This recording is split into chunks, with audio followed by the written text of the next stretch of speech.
Bride gets humiliated by groom and calls of wedding, then her mom tells her this.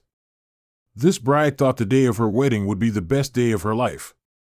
But instead, it turned into a nightmare when her soon-to-be husband chose to humiliate her in front of everyone. It was so bad that she decided to cancel the wedding completely. But then her mom tells her this. This day could have been so wonderful. Elizabeth, the bride-to-be, had been looking forward to it for months. She and her fiancé, Tom, had planned it perfectly, and it felt like nothing could go wrong. Beth, as her friends called her, was getting ready for the final rehearsal when it happened. After the wedding, Beth was still baffled by how this single simple event ruined such a wonderful day. I can't believe he did this. Everything was amazing up to that point. And he never gave me any indication that he felt this way, Beth said, crying to her friend after the rehearsal ended. Yes, all of this misery had to do with Tom, who, up until this point, always behaved like the perfect boyfriend. He was supportive, caring, and always kind to Beth. But all of that was about to change. Beth's father called her to join them at the final rehearsal, the stage for this major catastrophe. When Beth arrived in her beautiful white gown, everyone was already there. And in the center of them was her fiancé, Tom. He waited patiently for her arrival. The couple wanted one simple practice run with just their direct family and closest friends to get everything right for later, but then Tom started to speak. Tom took the microphone and addressed everyone. Beth was still happy at that point. She looked at her fiancé with loving eyes, wondering what he was going to say to her and everyone there. She was a bit older than him, but their love was pure and genuine from the beginning. But was it, though? Because the moment Tom got into his speech, the words that left his mouth proved the complete opposite of this.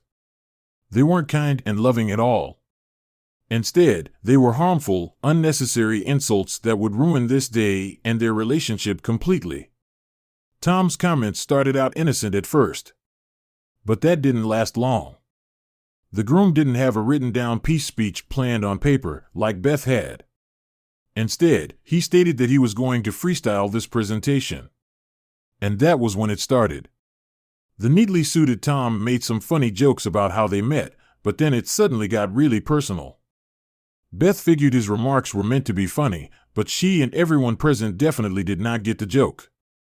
Tom started talking about their age differences, telling everyone that he never thought he would marry his grandmother. She was only 9 years older than him, so that made no sense. Then he continued.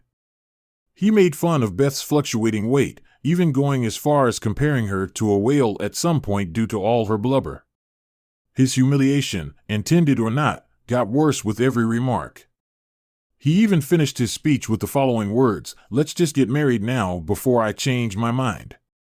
Tom smiled as he placed the microphone on the table, and the joke sort of landed with his own friends, who smiled awkwardly. But the rest of the attendants, including Beth, were left in shock. They all looked at the groom with open mouths and wide eyes. And then Beth started crying. Beth couldn't believe her fiancé would do such a horrible thing. Why would he humiliate her like that on their special day? The shock in Beth's body prevented her from moving, but her mind kept racing. He did it in front of all her family and friends, and he did it like it was nothing. Tom didn't realize the impact his joke had on Beth. He just smiled and looked at his friends, who talked amongst each other. The wedding table was weirdly silent, but Tom figured they could just go about the rest of the wedding. Elizabeth, on the other hand, had other plans. After Tom sat down again, he saw his bride rise from her chair. The shocked face had turned off and was replaced by an expression of anger. The poor woman picked up the microphone and prepared to make her own statement.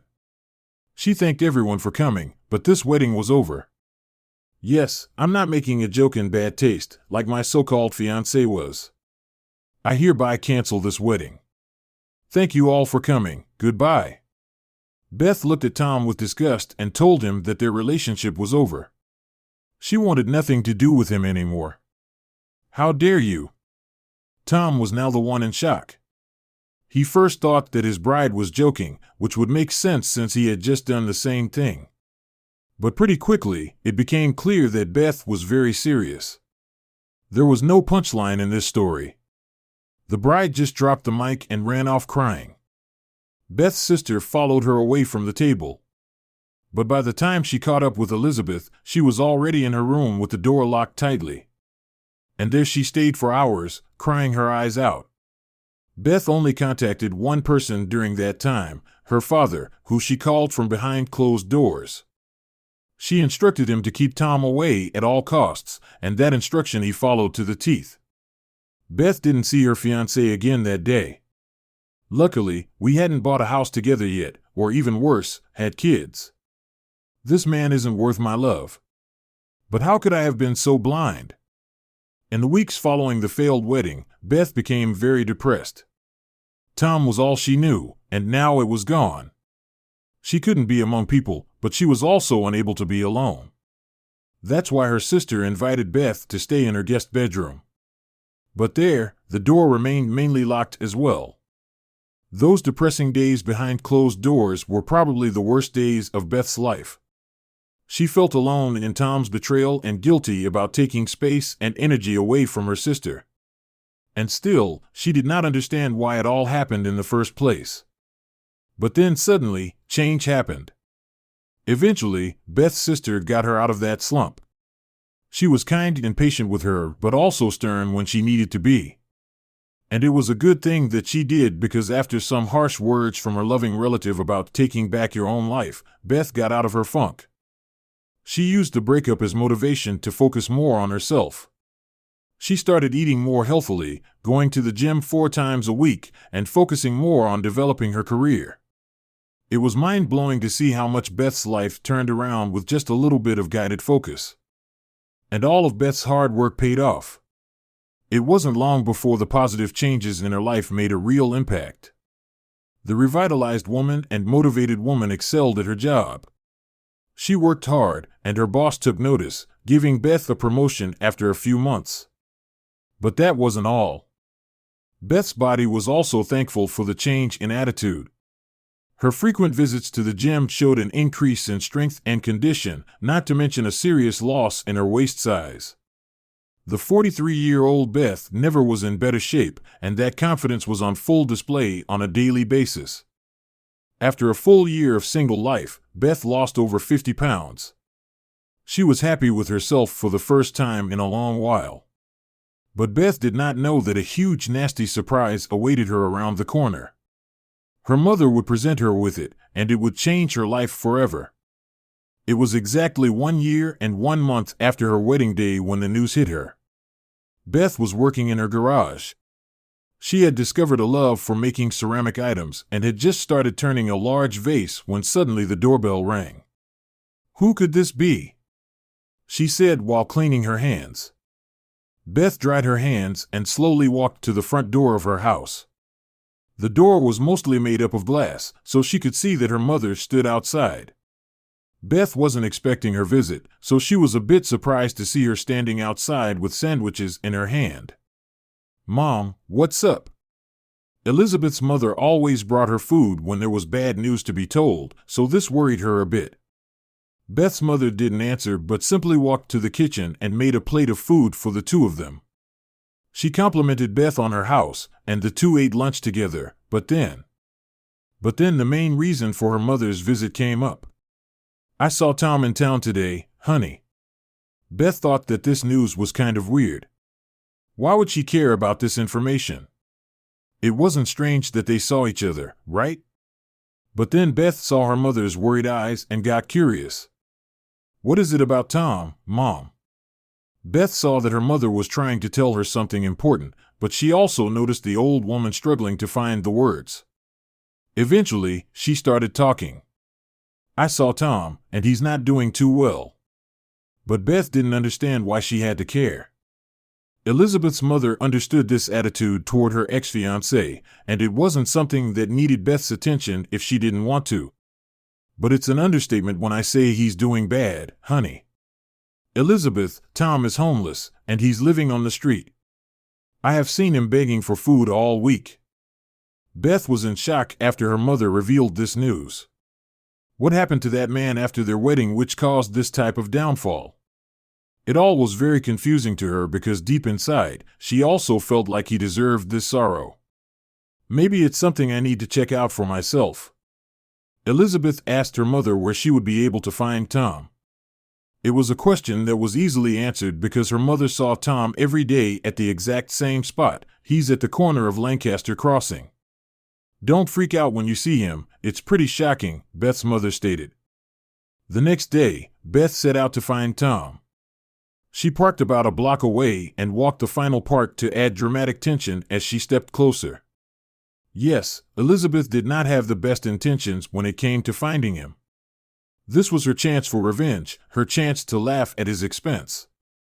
But as Beth got closer and saw Tom for the first time, something happened inside her. Tom sat against a large concrete bank building. He looked dirty, and he was desperately shaking his cup, probably because he was hungry. Seeing him wasn't satisfying at all, and Beth's demeanor quickly changed. She felt sorry for him. A sad feeling welled up in her heart as she approached the poor man. What could have happened for him to fall this deep?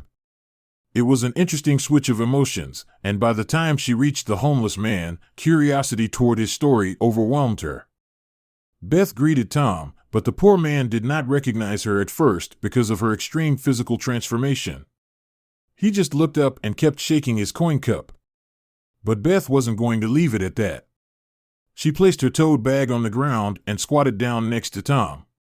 Tom looked at the transformed Beth, confused. But then she started talking, and his expression changed instantly. Beth? Oh my God.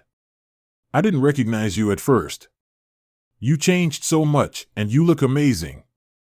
Beth smiled and said that he also changed, but not for the better. What happened? The two of them started talking, and Tom explained that the drama surrounding their wedding was the start of this downfall. It impacted his life in such a negative way that everything else spiraled out of control. But before I tell you the story, I have to apologize for my actions that day, Tom said. Before I gave the speech, I was messing around with my friends, and they dared me to roast you a bit during the rehearsal. It was meant to be funny and lighthearted, and in my head, it seemed innocent enough. But it turned out to be the completely wrong thing to do. Tom stated that he quickly regretted his actions, but by then, the damage had already been done. Beth's father denied him access to his bride, she could not apologize, and Beth's relatives had filmed the entire roast. And that particular fact would be Tom's downfall. It was Elizabeth's cousin who posted the video online. And after that, everything spiraled out of control because that video had major consequences. At first, Tom did not realize what that footage, which now floated online, was causing. He was too busy being depressed after losing the love of his life. He never wanted to lose Beth and regretted everything. But the punishment for his heinous crime went far beyond the private quarters of their wedding guestbook. The video posted by your cousin was going viral, and pretty soon, the news reached my boss. Tom's employer was a strong feminist woman. And she did not want a woman hater as an employee. Tom lost his job just a few days after the wedding rehearsal. His boss made sure that no other employer would hire him. She slandered his name, making it impossible for him to get a job. Eventually, payments fell behind, and Tom lost his house.